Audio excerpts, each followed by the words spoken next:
Click the first link in the description for the best Askreddit content.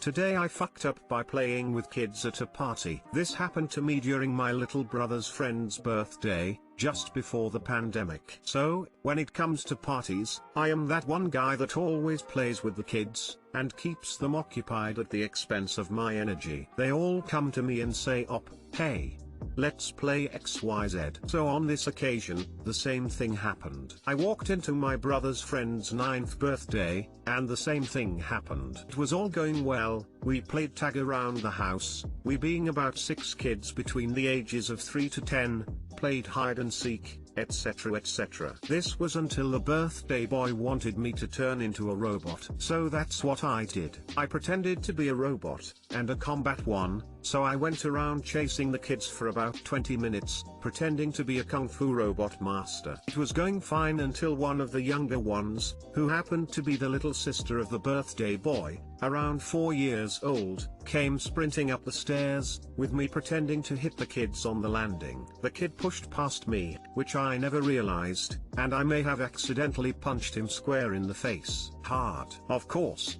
naturally, I rushed and apologized to the screaming child who was literally on the floor grabbing her face. Rightfully so. The birthday boy also rushed over to aid his sister and looked at me in horror. Also rightfully so. Long story short, I felt horrible and had got into trouble by the parents of the birthday kid and his sister. She had ended up with facial trauma, obviously, and me feeling bad had to buy her a dogs and cats game for her Nintendo Switch. I think it's safe to say that the good reputation I've had with looking after kids for the past few years is spoiled, and I doubt that I'll be invited to any more birthday parties. Even my little brother is cautious about playing games around me now. Too long didn't read, punched a kid in the face, hard, on her brother's birthday. I paid the price for it, with a bad reputation and by buying her a Switch game. Edit. Thank you everyone for all of the support that I am receiving from this post. Thank you all for the advice and love that you are giving me. Unfortunately, I can't reply to them all, but I have read pretty much every comment and I am very grateful for what you guys have been saying.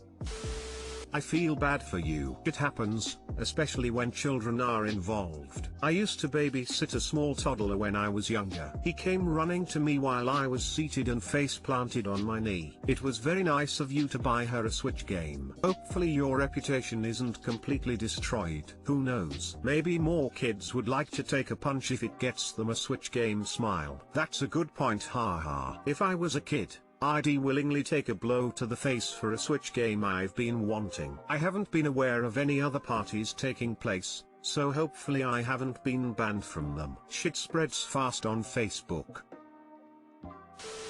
Jesus. One little mistake and your reputation is ruined? I don't know, but that is super annoying. What does everyone expect when there are sugared up little dynamos running all over the place?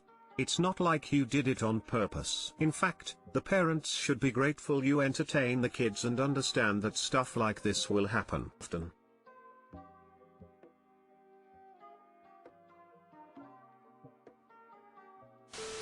Kids play, kids get hurt. They go together emo. If it always goes okay, I wouldn't think much of it myself. Today I fucked up, M19, by agreeing to hook up with a married closeted 25-year guy. Spoiler, he proposed to me. It was another horny day and I decided to look for a hookup on Grindr. In about 20 to 25 minutes I got a message from a 25-year-old guy, whose bio said that he had never had sex with a guy before. Sounds true, isn't it? Well, he came to my place and we had sex. It seemed like a usual hookup. Later that day he started sending me love letters and begging me to meet once again. The next day was almost the same as the previous one. We had sex and he sent love letters in the evening. On the third day of our dating he began our conversation with the next words, "I told my wife and mum everything about us." He continued by saying that they kicked him out of home, although it was his apartment, and he started smoking again. And then, he proposed to me with a quite expensive ring. Obviously, I said no and tried to explain that we were just having a good time, that I'll probably never love him. He shouted, "What a fool I am, I destroyed my life. Why can't you love me?" That date ended with a dramatic throwing of the ring into the flower beds. The following weeks were horrible for both of us. I had to send a lot of explanatory messages. There, once again, I wrote that I don't love him and I'll never love him. He was texting me all the time, saying that he either loves me or hates me. For example, I hate you, BCH. Moreover, he tried to buy me with gifts, but that didn't work. By the way, I found his ring and tried to give it to him, but he refused to receive it. It still lies in my room as a reminder of the weirdest hookup experience I've ever had. The bottom line here is an awareness of the much bigger issue, egoism behind a smokescreen of a life in a closet. We read and heard plenty of stories about gay guys who marry women in order to climb the ladder of success or to make their parents to shut up about wife and children. If they finally come out, sympathetic people always supports these men, merely mentioning the destiny of their wives. In my opinion, such attitude is sexist. These men are undoubtedly can be called egoists. They made poor women believe in love just to achieve their one goal and then got rid of them, using coming out as a tool in their defense and being a victim in the public eye. They become heroes, but what restricted them from doing it before the wedding, ruining innocent women's lives by it? Such cases mustn't be focused on brave guys, who actually deserve contempt, not praise. Too long didn't read. A married closeted guy proposed to me after 2 hookups with him and told everything to his wife and mom. I rejected him, but he didn't want to let me go. Read the bottom line for my thoughts. Nobody seems to feel sorry for the partner that those closeted people leave. But he or she's so happy now. Like it should get instant forgiveness for a life of lies. My cousin's wife left him for another woman. She knew she was gay when she married him, but she wanted kids. Then one day she met the love of her life and left with the kids. Some people thought it was kind of funny and they joked about it. He was completely destroyed. He hung himself soon after. I lost my last relationship because he came out to me as gay, after we had been together for years, and he asked my parents' blessing, and had a ring, and planned a proposal. After all of that, he came out as gay. I can't imagine how much more it would have hurt if he came out after we were married. And nobody understands why I was so hurt over the loss of my relationship. Sell the ring and buy something nice for his future ex-wife. Looks like he's more kid than you are. Lucky for him, he didn't make a baby for his babe. Witnessed the stuff. Feel bad for wives of those guys. As a gay myself, I disapprove. I grew up Mormon, and know of a lot of instances where closeted people, usually men, would get married, and no, they wouldn't tell their wives. Mormon theology, especially if you go back a few years/decades, is not kind to the LGBT+ community, and while it has changed now, like, in the last 5 years, it was definitely taught that if they would just get married and be righteous, they would be cured.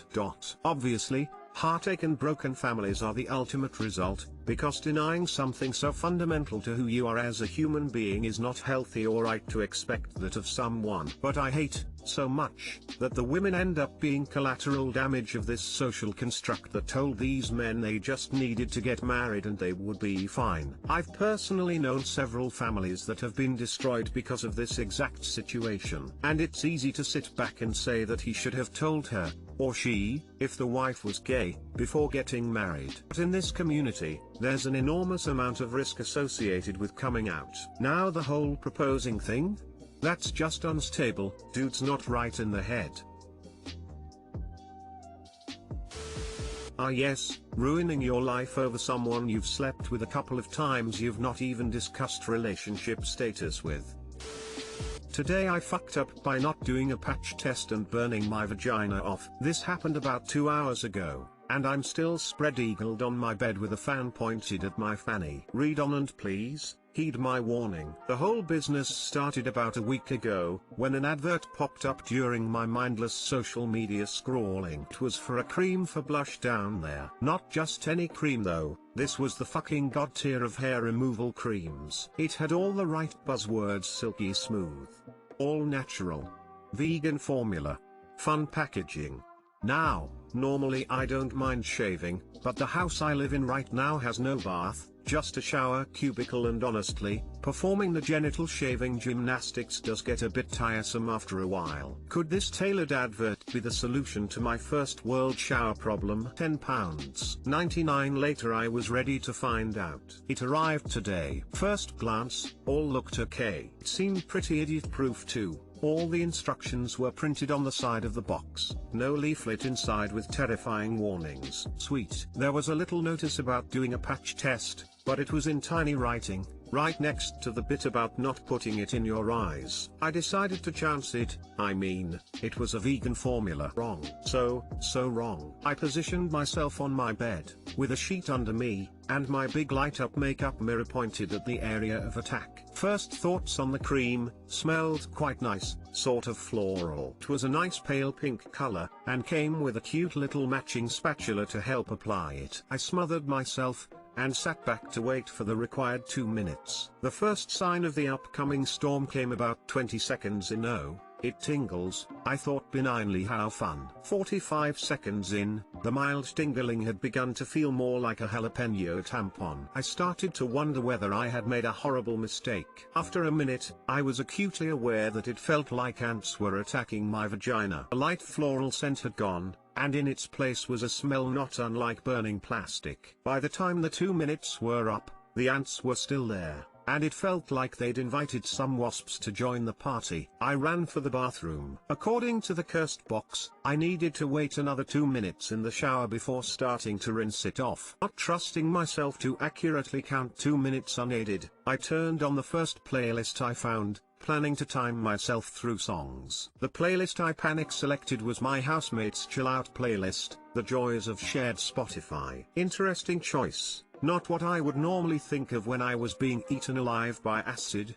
but needs must. 2 minutes later in the shower, it was time to remove the cream. One good thing about the whole burning business is that I was sure hair would be coming off. Just hopefully not also my legs. The box said to use a flannel or loofah to remove the cream, but in my panicky sprint to the bathroom I'd forgotten to grab one. Desperately, I tried to wipe the cream away, but my useless human hands did nothing but dilute it and spread the cream around. As soon as I touched the covered area, my entire vagina erupted with a burning pain from the depths of hell itself. Not only that, but the skin under the cream seemed to have turned quite an angry red color. I grabbed the shower head, turned the water to cold and attempted to pressure wash the entire area. It worked, but it wasn't quick enough. I was sweating from the pain and effort of contorting myself to blast everywhere with the shower. At some point I got out of breath and convinced myself I was having a heart attack. This is it. I thought I'm going to have a heart attack and die, and the paramedics are going to know that I died trying to remove hair removal cream from my ass crack while Ed Sheeran's fucking Shape of You played in the background. I think it was this grim realization that made me pull through. I could not die like this, not to Ed Sheeran. I grabbed my towel from the rack to use as a makeshift flannel. Gradually the fire subsided. Knees quite literally shaking, I exited the shower and stood at the mirror to see the fruits of my labor. Admittedly, I was now hair-free, but it took me a while to notice because I was too distracted by the fact that it looked like the disease from cabin fever was all over my crotch. Once back in my room, I applied the majority of a tube of Savlon and angled the fan at the affected area, which has eased some of the burn. All in all, I'll give this product a 3/10. It can't be denied that I do now have a very smooth vagina, but I'm pretty sure I'm also missing about 3 layers of skin. TL, doctor didn't do a patch test before putting hair removal cream on my vag. Now I think it might actually be bleeding. Edit, lil update. Thank you everyone for your support during my time of vaginal woe. It is now morning, and the burning has somewhat subsided, although it does look like a bit of a car crash. I had a hunt in the fridge for milk last night, but we only had oat and almond, which I don't think would work. Closest thing I could find was creme fraiche, but that belongs to my housemate, and honestly I thought it was too weird to explain that I'd used it all to slather on my minge. Nothing seems to be falling off and the irritation isn't spreading. I've created a concoction of Savlon and Sudocreme, that I shall call Savlocreme, which has quelled the fire. Luckily I don't have to do anything today apart from some Zoom calls. I have since read the caution on the box in full, and it does say very clearly, albeit in fucking tiny letters, that in the event of tingling or discomfort it should be washed off immediately, so I guess I really do have no one to blame but myself here. Honestly, this stuff has loads of good reviews, so I guess I'm just unlucky. Upside down face. TL, Dr. 96% sure I'm going to be fine. Varg looks like sad Freddy Krueger. Oh, it tingles. I thought benignly how fun. The rest is objectively horrifying, but I'm sorry for how hard I laughed here. Hope all turns out well and that you don't have anywhere to go tomorrow so can stay in light clothing. Technically pure Carolina Reaper would also be considered edible, vegan, all natural and possibly organic, so nature can be pretty damn scary. P.S. I hope your crotch stopped burning. What were the vegan ingredients? Poison ivy? Carolina Reaper peppers? Peach cyanide? Think so. And jojoba. Not like this. Not to Ed Sheeran. Classic. I have also learned similar lessons from products on Facebook. I no longer make those purchases. I'd rather have a fucking forest down there than deal with the hell I have experienced. Thank you for making me feel less alone in my trauma. P.S. Aloe and menthol shaving cream down there helped me immensely. Stay strong, soldier.